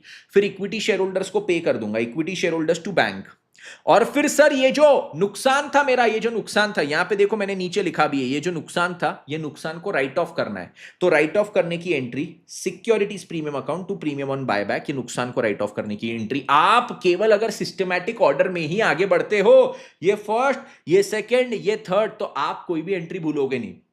यहां पे पहले जो ट्रांसफर किया उसकी एंट्री, यहां पे फिर जो फ्रेश इशू किया उसकी एंट्री, फिर यहां पे जो बायबैक किया उसकी एंट्री, और ये प्रीमियम को राइट ऑफ करने की एंट्री, हो गया, बात खत्म। इसमें क्या बड़ी बात है, कोई बड़ी बात है क्या, नहीं। अच्छी को अच्छी, ठीक हो अच्छी, tata see you bye bye good night बोल दो कॉन्सेप्ट को, गुड नाइट बोल दो कॉन्सेप्ट को, ठीक है।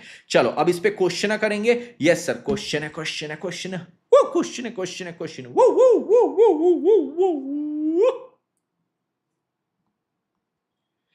जय मां सरस्वती।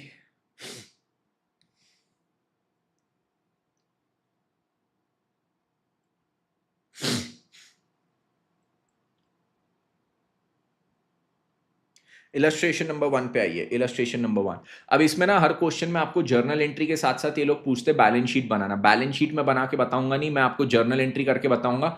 आपको पुरानी बैलेंस शीट में वो जर्नल एंट्री के इफेक्ट को मिक्स कर देना है और आपकी नई balance sheet as it is बन जाएगी। मतलब आपने बायबैक किया तो इक्विटी शेयर कैपिटल में से वो बायबैक किए हुए शेयर्स को माइनस करना, आपने कैश पे किया कैश बैंक, तो कैश एंड कैश इक्विवेलेंट्स में वो माइनस करना, एंड सो ऑन, ठीक है, that is what you have to do, that is what you have to do. तो बैलेंस शीट आपके लिए होमवर्क रहेगा, पहले ही बोल रहा हूं मैं, यहाँ पे आपको पूरा कितना बायबैक करना है, कैसे बायबैक करना है, कौन सी मेथड है, वो सब समझाऊंगा और साथ में जर्नल एंट्रीज पूरी समझा दूंगा। बोलते हैं M limited furnishes the following balance sheet as on 31 March 2021, जिसमें क्या चीज है, सबसे पहले इक्विटी शेयर होल्डर्स फंड्स में, सॉरी शेयर होल्डर्स फंड्स में share capital and reserves and surplus दोनों का एक एक नोट दिया है, तो नोट पढ़ते, नोट में डिटेल है शेयर कैपिटल का, authorised issue and subscribe 3 lakh equity shares, 20,000 preference shares. तो ये कितना हो जाएगा, ये मेरा 30 लाख हो जाएगा, ये मेरा 20 लाख हो जाएगा। ठीक है, 30 एंड 20 लाख टोटल कितना हो गया, टोटल यहाँ पे हो गया 50 लाख।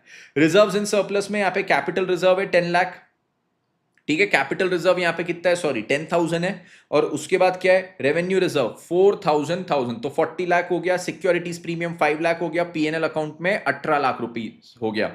तो ये मेरा हो गया sir capital and reserves and surplus. उसके बाद नॉन करंट लाइबिलिटी में इनके पास है long term borrowings, long term borrowings note number 3, note number 3 में जाएंगे तो 10% डिवेंचर्स है 4 लाख के। उसके बाद सर क्या चीज है, उसके बाद सर करंट लाइबिलिटीज में ट्रेड पेबल्स, असेट्स में नॉन करंट असेट्स जिसमें पीपी दिया है, पीपी कितना है, नोट नंबर 4, तो नोट नंबर 4 पे आएंगे, पीपी एट कॉस्ट कितना 30 lakh, less provision for depreciation 2.5 lakh, तो इसका आज का डब्ल्यूडीवी जो है दैट इज 27,50,000।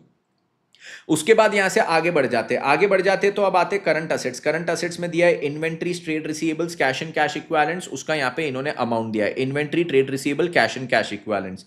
नेक्स्ट चीज यहां पे क्या है, the company passed a resolution to buy back 20% of its equity capital. ये कंपनी ने क्या किया है, एक रेजोल्यूशन पास किया है बाय बैक करने का 20% of its equity capital at ₹15 per share.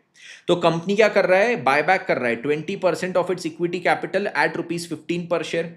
For this purpose it sold all of its investments of 30 lakhs for ₹25 lakhs। ठीक है sir, you are required to pass necessary journal entries. बहुत बढ़िया, यहां पे केवल journal entries इन्होंने पूछी है। तो देखो अब यहां पे 20% इक्विटी शेयर कैपिटल इनको बायबैक करना है। ठीक है सर, 20% इक्विटी शेयर कैपिटल 15 रुपए में हर एक शेयर को बायबैक करना है। टोटल इक्विटी कैपिटल कितना है इनका, 3 लाख, 3 लाख का 20% कितना होता है 30,000 एंड 30,000 तो 60,000 इक्विटी शेयर्स बायबैक करना है। इसकी नॉमिनल वैल्यू कितनी है सर, 10 रुपए एक की नॉमिनल वैल्यू, तो 60,000 इंटू 10, 6 लाख की नॉमिनल वैल्यू का इनको बायबैक करना है। ठीक है, अब सर नॉमिनल वैल्यू का बायबैक करना है, इन्होंने क्या कहीं भी क्वेश्चन में बोला है क्या कि फ्रेश इश्यू ऑफ शेयर्स करने वाले क्वेश्चन में कहीं भी इन्होंने ऐसा नहीं लिखा कि बायबैक करने के लिए they are going to make fresh issue of shares, ऐसा कहीं भी नहीं लिखा।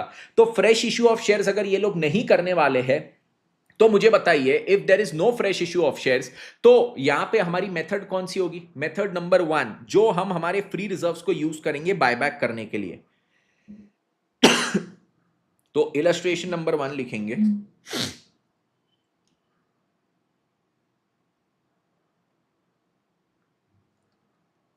जिसमें हम क्या करेंगे, हमारे फ्री रिजर्व से हम ट्रांसफर करेंगे सीआरआर में, कैपिटल रिडेम्पशन रिजर्व में। फ्री रिजर्व से सीआरआर में ट्रांसफर करेंगे कितना, जितना मेरा नॉमिनल वैल्यू ऑफ बायबैक है।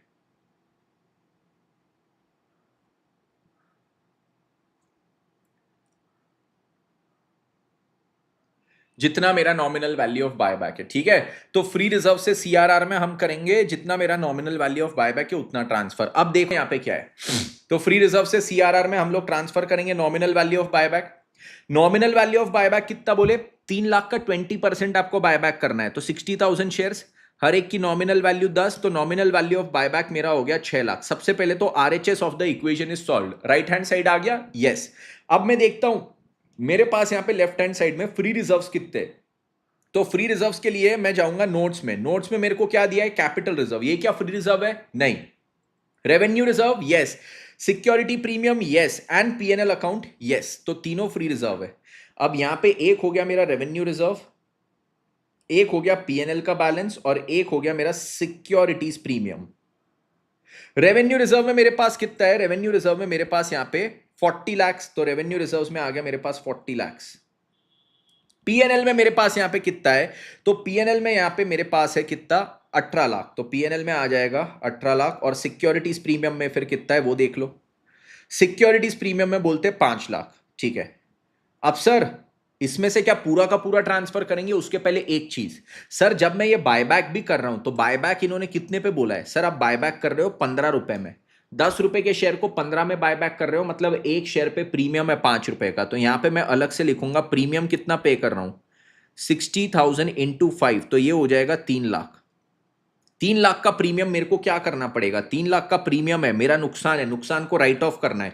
राइट ऑफ करने के लिए सिक्योरिटीज प्रीमियम अगर मेरे पास है तो इसमें से प्रीमियम ऑन बायबैक 3 लाख का पहले मैं राइट ऑफ कर दूंगा। तो ये अब बचता है मेरे पास 2 लाख का बैलेंस। तो अब देखो सीआरआर में ट्रांसफर करने के लिए ये 40 लाख रुपए है, ये 18 लाख रुपए, और यहां पे केवल 2 लाख रुपए। बट मेरे को टोटल ट्रांसफर कितना करना है सर, आपको तो 6 लाख ट्रांसफर करना है, किसी भी एक में से कर दो काम हो जाएगा। मेरे पास 6 लाख ट्रांसफर हो गया, डन एंड डस्टेड, बस उससे ज्यादा करने की जरूरत नहीं। तो फ्री रिजर्व से सीआरआर में 6 लाख हो गया, खत्म। अब सर इसके बेसिस पे जर्नल एंट्री करना है, तो सबसे पहले मैंने आपको क्या बोला था, सबसे पहले कौन सी एंट्री करूंगा, फ्री रिजर्व से सीआरआर में ट्रांसफर करूंगा। फ्री रिजर्व से जो मैं सीआरआर में ट्रांसफर करूंगा दैट इज 6 लाख रुपीज, तो मैं रेवेन्यू रिजर्व को डेबिट करूंगा और सीआरआर में ट्रांसफर कर दूंगा। सर क्या इसकी जगह पीएनएल को यूज कर सकता हूं, यस। क्या सर सिक्योरिटीज प्रीमियम में से 2 लाख, इसमें से 4 लाख, या इसमें से 4 लाख कर सकता हूं, कर सकते हो, कोई दिक्कत वाली बात ही नहीं है। ठीक है, कोई भी कॉम्बिनेशन में इसको आप यूज कर सकते हो। तो अब मेरा पहला मैं क्या यूज कर रहा हूं, I am using revenue reserve. तो फर्स्ट एंट्री मेरी क्या होगी, फर्स्ट एंट्री जो मैं यहां पे करूंगा, revenue reserve account debit to capital redemption reserve 6 lakh रुपए। ठीक है, अब मैं जिस ऑर्डर में एंट्री कर रहा हूं उसी ऑर्डर में देखना। सेकंड चीज क्या हुई सर, मैंने फ्री रिजर्व से सीआरआर में डाल दिया, अब मैं करूंगा बाय बैक। कितने शेयर्स का, 60,000 शेयर्स का बाय बैक कर रहा हूं, तो इक्विटी शेयर्स वापस ले रहा हूं। इक्विटी शेयर कैपिटल को क्या करूंगा, डेबिट। कौन सी वैल्यू से, उसकी फेस वैल्यू से। तो इक्विटी शेयर कैपिटल 6 लाख से मेरा डेबिट होगा, इक्विटी शेयर कैपिटल 6 लाख से डेबिट। उस पे मैं क्या कर रहा हूं, 3 लाख का प्रीमियम दे रहा हूं, जो नुकसान है तो नुकसान को debit, premium on buyback 3 lakh, और इतना मेरे को किसको देना है, इक्विटी शेयर होल्डर्स को। इक्विटी शेयर होल्डर्स को यहां पे आईसीआई नाम देता है equity share buyback. Equity share holders को आईसीआई क्या नाम देता है, इक्विटी शेयर बायबैक। ठीक है, तो ये जो इक्विटी शेयर होल्डर्स है उनको आईसीआई यहां पे नाम देता है इक्विटी शेयर बायबैक। तो आप equity share holder slash equity share buyback कुछ भी लिख सकते हो। मतलब ये एक लाइबिलिटी क्रिएट कर दी कि भैया इनको इतना पेएबल है, और फिर क्या है, इनको हम यहां पे पे करेंगे, equity share buyback account debit to bank, total कितना देना है, 9 लाख रुपए। चलो डन। अब सर इसमें ये जो प्रीमियम था, जो नुकसान था, नुकसान को क्या करना पड़ेगा, राइट ऑफ। राइट ऑफ काय में से कर देंगे, मेरे पास सर यहां पे सिक्योरिटीज प्रीमियम में बैलेंस है, तो मैं सिक्योरिटीज प्रीमियम से इसको राइट ऑफ कर दूंगा। कितना था, 3 लाख, तो securities premium to premium on buyback हो गई सर सारी चीजें। Yes sir, all things done and dusted in an orderly manner.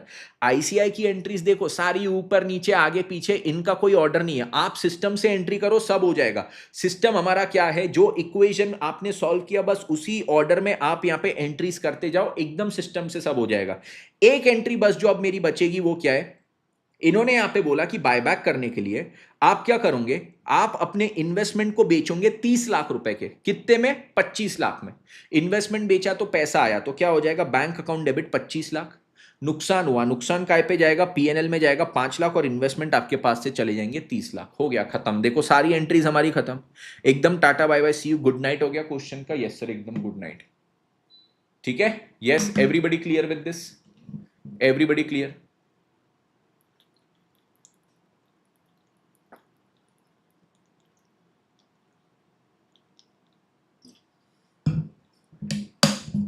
Okay चलिए, इसके बाद इलस्ट्रेशन नंबर 2 पे आएंगे। इलस्ट्रेशन नंबर 2 में क्या चीज है, सभी लोग ध्यान देना। इलस्ट्रेशन नंबर 2, अब यहां पे बोलते हैं अनु लिमिटेड करके ये कंपनी है। Anu limited furnishes the following balance sheet, जिसमें क्या चीज है, सबसे पहले शेयर होल्डर फंड्स, इसमें share capital, reserves and surplus, again note 1 and note 2। तो आते नोट 1 में क्या दिया है, नोट 1 में authorised issued and subscribe 12% redeemable preference shares of 100 each, कितना है, 75। 75 क्या, 75 करोड़ की बात कर रहे हैं, ठीक है, रुपीज इन करोड़। तो 75 करोड़ के प्रेफरेंस शेयर्स है, और इक्विटी कितना है, 25 करोड़ का, total 100 crore. Reserves and surplus पे देखते हैं, तो कैपिटल रिजर्व, फिर आता है सिक्योरिटीज प्रीमियम, फिर आता है रेवेन्यू रिजर्व। इसमें से मेरे को बताओ फ्री रिजर्व कौन सा है, ये दोनों फ्री रिजर्व है, कैपिटल रिजर्व फ्री नहीं है। ठीक है, तो नोट 1 और नोट 2 पढ़ लिया। फिर आगे करंट लाइबिलिटीज में बोलते हैं ट्रेड पेएबल्स, फिर नॉन करंट असेट्स में PP and non current investments, note 3 and note 4। तो पीपी पे आइए, पीपी का कॉस्ट यहां पे था 100, उस पे पूरा 100 का डेप्रीसिएशन प्रोवाइड हो चुका है, तो उसकी आज की WDV 0 है। और नॉन करंट इन्वेस्टमेंट्स में बोलते हैं non current investments at cost 100 crore, जिसकी मार्केट वैल्यू 400 करोड़ की है, 4 गुना हो गए। ठीक है, इसके बाद करंट असेट्स में trade receivables and cash equivalents, ये चीज इन्होंने यहां पे दी है, ठीक है। फिर बोलते हैं अब नीचे, company redeemed preference shares on 1 April 21। Very good question. इसमें सीए फाउंडेशन का रिडेम्पशन ऑफ प्रेफरेंस शेयर्स भी आ गया। कंपनी ने रिडीम किया प्रेफरेंस शेयर्स, फिर बायबैक किया 50 lakh equity shares of 10 each eight 50 पर शेयर। पहले सीए फाउंडेशन का रिडेम्पशन ऑफ प्रेफरेंस शेयर्स और फिर सीए इंटर का बायबैक ऑफ इक्विटी शेयर्स आ गया। सर फाउंडेशन का क्वेश्चन क्यों पूछ रहा छोले का भटूरा? बेटा सीए इंटर में हो, you are expected to have all the knowledge of CA foundation also. Sir तो एक काम कर ली क्या, बचे हुए जो दिन है उसमें पहले एक बार सीए फाउंडेशन का अकाउंट्स पूरा पढ़ के आ जाए क्या? नहीं, ठीक है। वो अभी होशियारी मत करना, वो होशियारी नहीं, वो मूर्खाई हो जाएगी, ठीक है। बट ये जो कॉन्सेप्ट है ये अभी आपको पढ़ा दूंगा। Basically this is very similar to this, दोनों में हार्डली कुछ फर्क है। Redemption of preference shares, buyback of equity shares, दोनों में हार्डली कुछ फर्क है। ये आपको अभी मैं समझा देता हूं। बोलते payments for the above, payments for the above were made out of the huge bank balances. Above मतलब, पेमेंट्स फॉर अबाव मतलब ये दोनों के लिए, रिडेम्पशन ऑफ प्रेफरेंस शेयर्स करने के लिए और बायबैक ऑफ इक्विटी शेयर्स करने के लिए जो पेमेंट करना पड़ा, कैश देना पड़ा होगा ना। प्रेफरेंस शेयर होल्डर्स को कैश दिया, इक्विटी शेयर होल्डर्स को कैश, तो ये जो पेमेंट किया were made out of the huge bank balances which appeared as part of the current assets, ठीक है। तो इसको बैंक बैलेंस में से पे किया, मतलब एग्जिस्टिंग जो फंड्स है उसको यूज करके हमने बायबैक किया है। हमने कुछ भी फ्रेश इशू नहीं किया। कहीं लिखा है क्या फ्रेश इशू? नहीं। आपको बोला है पास करो जर्नल एंट्रीज और उसके बाद बैलेंस शीट। बैलेंस शीट आपका खुद का होमवर्क, मैं जर्नल एंट्रीज के साथ आपको समझाऊंगा। चलिए, अब जर्नल एंट्रीज जब आप करते हैं ना, तो इस बार हम जो इक्वेशन बनाएंगे, इस बार दो इक्वेशन बनेंगे। दो इक्वेशन कौन से बनेंगे सभी लोग ध्यान देना।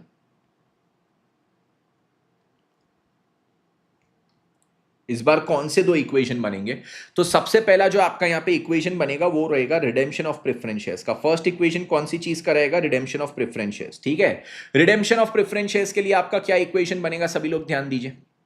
रिडेम्पशन ऑफ प्रेफरेंस शेयर्स के लिए हम क्या करेंगे sir? Again same, redemption of preference shares में भी क्या रहता है, वैसी तीन मेथड रहती है जैसी यहां पे। पहला, खुद के फंड्स फ्री रिजर्व्स यूज करके बायबैक रिडीम करो प्रेफरेंस शेयर्स को। दूसरा, प्रोसीड्स ऑफ फ्रेश इशू लेके आओ, उससे रिडीम करो। और तीसरा आपके लिए क्या हो जाता है? तीसरा, दोनों मेथड का कॉम्बिनेशन यूज करके रिडीम करो।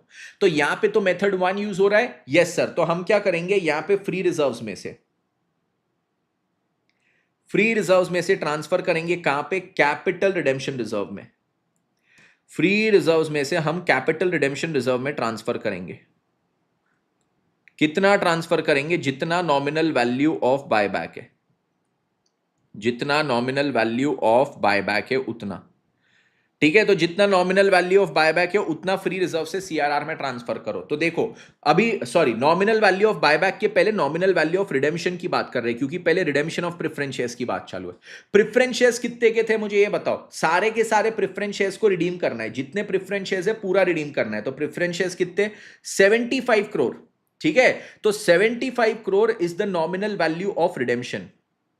तो इतना मेरे को क्या करना पड़ेगा? फ्री रिजर्व्स में से सीआरआर में डालना पड़ेगा। मेरे पास फ्री रिजर्व्स कितने वो देखो सर। मेरे पास ना इन्होंने यहां पे 3 रिजर्व दिया है। अब 3 रिजर्व्स में से मैं यहां पे आपको पूछता हूं, प्रेफरेंस शेयर्स के लिए आपके पास फ्री रिजर्व्स कौन से? Free reserves from the point of view of preference shares and free reserves from the point of view of equity shares. From the point of view of preference shares and from the point of view of equity shares. अब मैं अगर आपको एक चीज बोलूं, preference shares के लिए आप अगर अपनी सीए फाउंडेशन की स्टडी मटेरियल देखोगे, एक बार मैं आपको दिखा भी देता हूं, नहीं तो बाद में ना बच्चे इस पे बहुत डाउट पूछते हैं, इसलिए मैं पहले आता हूं, एक बार आपको सीए फाउंडेशन की स्टडी मटेरियल दिखाता हूं। उसमें ना एक नोट दिया हुआ है, आई होप May 25 वाली स्टडी मटेरियल में हो, नहीं तो मैं इतने कॉन्फिडेंस से बोल रहा हूं और May 25 के उसमें से नोट हटा दिया। हटाना तो नहीं चाहिए वैसे। फाउंडेशन में आएंगे, इंग्लिश मीडियम दे दो भैया, हिंदी पढ़ने में थोड़ी कठिनाई हो जाएगी। अकाउंटिंग पे आएंगे, अकाउंटिंग में मॉड्यूल 2 में आएंगे, खोलना भाई। मॉड्यूल 2 में आएंगे, कंपनी अकाउंट्स में आएंगे, कंपनी अकाउंट्स में आएंगे, रिडेम्पशन ऑफ प्रेफरेंस शेयर्स में आएंगे। यहाँ पे नीचू नीचू नीचू नीचू नीचू नीचू नीचू नीचू आएंगे। ये आ गया, ये देखो, ये वाले नोट की मैं बात कर रहा हूं, आपके फाउंडेशन के स्टडी मटेरियल के page 11.161। All the questions in this chapter have been solved on the basis that the company referred in the questions are governed by section 133 of the Companies Act 2013 and comply with the accounting standards prescribed from them. For them accordingly the balance in, अब ये देखो, अब यहां से accordingly से पढ़ो, the balance in securities premium account, जो securities premium में बैलेंस है, has not been utilised for the purpose of premium payable on redemption of preference shares. क्या लिखा है? ये जो सिक्योरिटीज प्रीमियम का बैलेंस है, इसका मैं स्क्रीनशॉट ले लूं, इसका स्क्रीनशॉट ले लूं, आईसीएस स्टडी मटेरियल का स्ट्रेट स्क्रीनशॉट है, कॉपी किया इसको, इसको हमारे नोट्स में यहां पे पेस्ट कर दिया।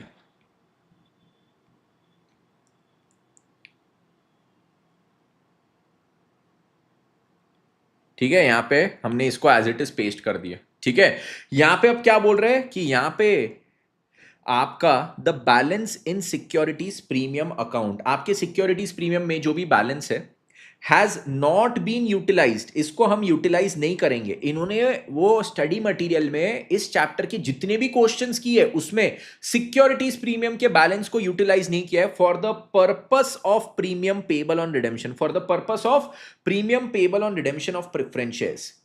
तो प्रेफरेंस शेयर्स को रिडीम करने के लिए, प्रेफरेंस शेयर्स को रिडीम करने के लिए जो प्रीमियम पेबल है ना, प्रीमियम पेबल, वो प्रीमियम को राइट ऑफ करने के लिए सिक्योरिटीज प्रीमियम को यूटिलाइज नहीं किया। मतलब किस पॉइंट की बात कर रहे हैं, किस पॉइंट की बात? सर यहां पे जैसे 75 करोड़, इसको 75 करोड़ पे हमने से फॉर एग्जांपल प्रीमियम दिया 7.5 करोड़, इसको हम क्या करते थे, सिक्योरिटीज प्रीमियम में से माइनस करने की बात करते थे।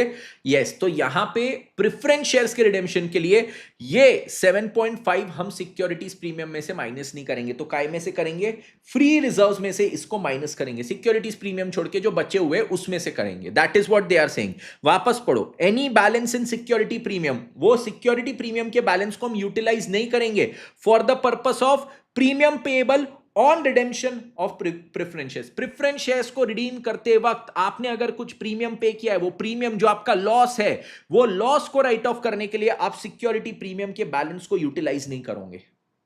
ओके ठीक है, तो ये 75 करोड़ का मेरा यहां पे क्या है, 75 करोड़ का नॉमिनल वैल्यू। इस पे मेरे को बताओ कि इस पे क्या हमने कोई भी प्रीमियम पे किया है क्या, इस पे क्या कोई भी हमने प्रीमियम पे किया है क्या? लकीली इस क्वेश्चन में उन्होंने कुछ दिया नहीं है, बट अगर से फॉर एग्जांपल ये लोग यहां पे दे देते कि भैया तू प्रीमियम इस पे कर रहा है 7.5, तो ये 7.5 को क्या मैं सिक्योरिटीज प्रीमियम से राइट ऑफ करता, इसको क्या मैं सिक्योरिटीज प्रीमियम से राइट ऑफ करता? आंसर इज नो, इसको सिक्योरिटीज प्रीमियम से राइट ऑफ नहीं करता, मैं अदर फ्री रिजर्व्स में से इसको राइट ऑफ करता, अदर फ्री रिजर्व्स में से इसको राइट ऑफ करता। ये मैं इसलिए बता रहा हूं क्योंकि एग्जाम में आपको ये क्वेश्चन एज इट इज दिया जा सकता है। एग्जाम में ये क्वेश्चन दे देंगे और उसमें प्रीमियम भी देंगे कि प्रेफरेंस शेयर्स को रिडीम किया एट 10% प्रीमियम, फिर वो प्रीमियम को आप राइट ऑफ करने की बात करोगे, आप बोलोगे कि सर ने तो हमको बताया था इक्विटी शेयर्स का बायबैक करते वक्त जो प्रीमियम राइट ऑफ करना है उसको सिक्योरिटीज प्रीमियम में से आप राइट ऑफ कर सकते हो, बट यहां पे प्रेफरेंस शेयर्स के लिए इन्होंने वो अज्यूम किया है कि हम नहीं करेंगे। ठीक है, डन सर डन, ये गया दिमाग में। अच्छा, अब देखो यहां पे क्या है, जो मैं यहां पे लिख रहा था बेसिकली वही लिख रहा था, जाने दो। अब सर यहां पे क्या है, दो हमारे पास फ्री रिजर्व्स है, securities premium and revenue reserve, एक 25 करोड़ का है, एक 260 करोड़ का है, तो दोनों को नीचे लिखो। पहला मेरा आएगा सिक्योरिटीज प्रीमियम, पहला मेरा आएगा यहां पे सिक्योरिटीज प्रीमियम, और दूसरा मेरा यहां पे क्या आ जाएगा, दूसरा मेरा यहां पे आएगा रेवेन्यू रिजर्व।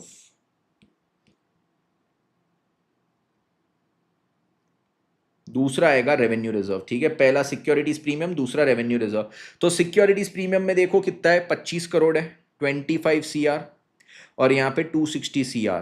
ठीक है, तो सर यहां पे प्रीमियम तो कुछ है नहीं जिसको मेरे को राइट ऑफ करना है, तो सर अब मैं सिंपल क्या कर सकता हूं, ये जो 260 है ना, ये 260 में से मैं 75 यहां पे 75 CRR में डाल देता हूं, 75 करोड़ CRR में डाल देता हूं, तो सर मेरा रिक्वायरमेंट फुलफिल हो जाएगा। यस सर, जितना नॉमिनल वैल्यू ऑफ रिडेम्पशन है उतना मेरा CRR में चले गया।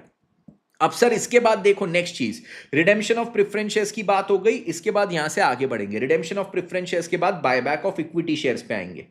बायबैक ऑफ इक्विटी शेयर्स पे जब मैं बायबैक ऑफ इक्विटी शेयर्स में आता हूं, तो अब सेम इक्वेशन मैंने इक्विटी शेयर्स के बायबैक के लिए बनाना है। सेम इक्वेशन में बनाऊंगा किसके लिए, बायबैक ऑफ इक्विटी के लिए। चलो, तो फ्री रिजर्व से सीआरआर में ट्रांसफर करना पड़ेगा जितना नॉमिनल वैल्यू ऑफ क्या है, बायबैक है, जितना मेरा नॉमिनल वैल्यू ऑफ बायबैक है वो करना पड़ेगा, क्योंकि इसके लिए भी वो रिक्वायरमेंट तो मेरे को फुलफिल करना पड़ेगा। अब इक्विटी में कितना बायबैक कर रहा हूं, तो इन्होंने बोले 50 lakh equity shares of 10 each, तो नॉमिनल वैल्यू कितना है, nominal value is 10, 50 lakh into 10, तो ये कितना हो जाएगा 5 करोड़। 50 लाख इंटू 10, तो ये 5 करोड़ का मैं यहां पे क्या कर रहा हूं, बायबैक कर रहा हूं। इतना मेरे को फ्री रिजर्व से सीआरआर में डालना है। ठीक है, फ्री रिजर्व्स में अब मेरे पास क्या है, एक है सिक्योरिटीज प्रीमियम। तो पहला मेरे पास सिक्योरिटीज प्रीमियम में कितना है सर, 25 करोड़। और इस बार देखो रेवेन्यू रिजर्व में अब कितना बचा, रेवेन्यू रिजर्व में 260 था, उसमें से 75 तो मैंने सीआरआर में डाला, तो अब 260 माइनस 75 ये कितना हो गया, 185 मेरे पास यहां पे बचा है, 185 सीआर। सर साथ ही साथ क्या है, जब मैं यहां पे बायबैक कर रहा हूं तो ये 50 लाख शेयर में कितने में बायबैक कर रहा हूं, इन्होंने यहां पे प्राइस दी है 50 रुपीज पर शेयर की, मतलब 40 रुपए हर एक पे प्रीमियम दे रहा हूं। तो सर 50 लाख इंटू 40 कितना हो जाएगा, 5 4 20, 20 फॉलोड बाय यहां पे हो जाएगा कितना, ये 20 फॉलोड बाय यहां पे हो जाएगा 20, तो 2000 लाख, मतलब ये कितना हो गया 20 करोड़। मैं सर इस पे 20 करोड़ का तो प्रीमियम दे रहा हूं, 20 करोड़ का तो प्रीमियम दे रहा हूं, जो 20 करोड़ का प्रीमियम है वो मैं यहां पे सिक्योरिटी प्रीमियम से राइट ऑफ कर सकता हूं, वो मैं सिक्योरिटी प्रीमियम से राइट ऑफ कर सकता हूं। इक्विटी शेयर्स के बायबैक के लिए आप जो प्रीमियम पे कर रहे हो वो प्रीमियम को सिक्योरिटीज प्रीमियम से राइट ऑफ कर सकते हो। ये सेम चीज अगर प्रीमियम का यहां पे होता तो यहां पे नहीं कर सकते, यहां पे रेवेन्यू रिजर्व से आपको करना पड़ता। ओके सर, ठीक है। अब सर क्या है, अब आपके पास सिक्योरिटीज प्रीमियम में बचा 5 सीआर, यस सिक्योरिटीज प्रीमियम में 5 सीआर, रेवेन्यू रिजर्व में 185 सीआर। इन दोनों में से कुछ भी यूज करके आपको एक्सक्यूज मी, इन दोनों में से कुछ भी यूज करके आपको क्या करना है सर, हमको सीआरआर में 5 सीआर डालना है। तो अगेन मैं क्या करता हूं, मैं सिंपल तरीके से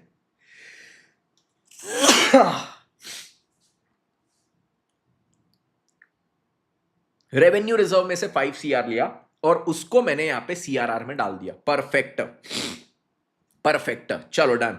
अब सर क्या हो गया, जितना नॉमिनल वैल्यू ऑफ बायबैक था उतना फ्री रिजर्व से सीआरआर में डाला, तो ये भी चीज मेरी फुलफिल हो गई। अब इसके बाद मेरे को करना है जर्नल एंट्री।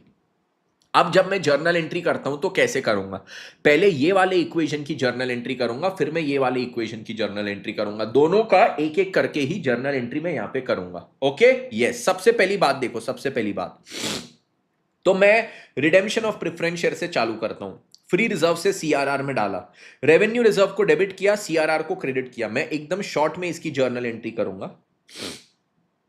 रेवेन्यू रिजर्व को डेबिट किया टू सीआरआर, कितना 75 सीआर, डन यस। फिर उसके बाद क्या है, अब सर ये वाली एंट्री आपकी हो गई, डन सर ये वाली एंट्री हो गई। अब रिडीम करेंगे उसकी एंट्री, रिडीम किया, एक्सक्यूज मी गाइस, एक सेकेंड, ओके लेट्स रिज्यूम। तो यहां पे जब मैं इसको रिडीम करता हूं तो रिडीम करते वक्त अब मेरी जर्नल एंट्री क्या रहेगी, रिडीम करने की, सर प्रेफरेंस शेयर कैपिटल में वापस ले रहा हूं, तो प्रेफरेंस शेयर कैपिटल मेरा यहां पे डेबिट होगा, कितने से सर, ये 75 सीआर से। इस पे कुछ भी प्रीमियम दे रहा था क्या, नहीं, ये प्रीमियम मैंने यहां पे केवल एग्जांपल के लिए रखा था, हमने कुछ दिया नहीं था। ठीक है, तो यहां पे क्या हो जाएगा, प्रेफरेंस शेयर कैपिटल डेबिट, और इतना किसको देना है, to preference share holders 75 CR, और फिर इनको पे कर देंगे, preference share holders debit to bank, preference share holders debit to bank, कितना हो जाएगा 75 सीआर, और ये भी 75 सीआर। एवरीबॉडी क्लियर, ये प्रेफरेंस शेयर को रिडीम करने की पूरी एंट्री खत्म। अब इक्विटी पे आएंगे। इक्विटी में देखो सबसे पहले क्या है सर, वापस अगेन फ्री रिजर्व से सीआरआर में डालने की एंट्री। मैंने रेवेन्यू रिजर्व से डाला है यहां पे 5 करोड़ सीआरआर में, तो एंट्री अब क्या आएगी, वापस revenue reserve debit 5 crore to CRR 5 crore, done. Left hand side की एंट्री हो गई। उसके बाद क्या है सर, अब बायबैक की एंट्री करेंगे। बायबैक में क्या चीज रहेगा, बायबैक में यहां पे मेरे को 50 लाख शेयर बायबैक करने 10 रुपए के, तो मैं इक्विटी शेयर कैपिटल को कितने से डेबिट करूंगा, इक्विटी शेयर कैपिटल को 5 करोड़ से। इस पे सर आप क्या दे रहे हो, इस पे मैं प्रीमियम दे रहा हूं 20 करोड़ का, तो प्रीमियम को भी मैं डेबिट करूंगा, प्रीमियम ऑन बायबैक 20 करोड़ का premium on buyback to equity share buyback, ठीक है, या इक्विटी शेयर होल्डर्स, कितना हो जाएगा 25 करोड़। और फिर सर इनको पे करने की एंट्री, तो इसको पे करेंगे तो अब क्या पे करने की एंट्री क्या आएगी? मैं यहां पे इक्विटी शेयर होल्डर्स को डेबिट करूंगा कितने से? 25 करोड़ से इनको डेबिट करूंगा और किसको क्रेडिट करूंगा? To bank 25 CR. और सर ये जो प्रीमियम था जो हमारा लॉस है उसको राइट ऑफ करेंगे, काय में से? Securities premium. कितना? 20 CR two premium on buyback. कितना हो जाएगा? 20 सीआर। सिंपल सी बात, एकदम सिंपल सी बात, ठीक है। जिस ऑर्डर में हमने इक्वेशन बनाया उसी ऑर्डर में पूरी एंट्री करेंगे। इतनी चीज बोली थी हमने, इसका पूरा यहां पे कर दिया है, ठीक है, इसका पूरा हमने यहां पे कर दिया है। ओके यस, चलो तो ये इलस्ट्रेशन नंबर 2 हुआ हमारा। इलस्ट्रेशन नंबर 2 के बाद हम इसके और दो इलस्ट्रेशन करेंगे। एक मैं आपको कराऊंगा से फॉर एग्जांपल इलस्ट्रेशन 3 या 4, दो और इलस्ट्रेशन बेसिकली मेरे को अभी करवाना है, और ये मैं आपको इसका सेकंड पार्ट जो है वो कल दूंगा। तो दो इसके इलस्ट्रेशन कम करेंगे और मैक्सिमम परमिसिबल बायबैक जो है वो भी कल करेंगे, ठीक है। पार्ट 1 तब तक मैं सबको रिक्वेस्ट करता हूं प्लीज सभी लोग पूरा देख के खत्म कर दीजिए। Okay, thank you so much everybody. Lecture पसंद आए तो लाइक जरूर करना, कमेंट जरूर करना कि सर लेक्चर कैसा लगा, क्या लगा, everything that you felt about the lecture. और इससे अगर आपकी अंडरस्टैंडिंग बढ़ी हो तो please do let me know through your comments. Okay, thank you so much. Part 2 will be uploaded tomorrow. Take care. Bye bye.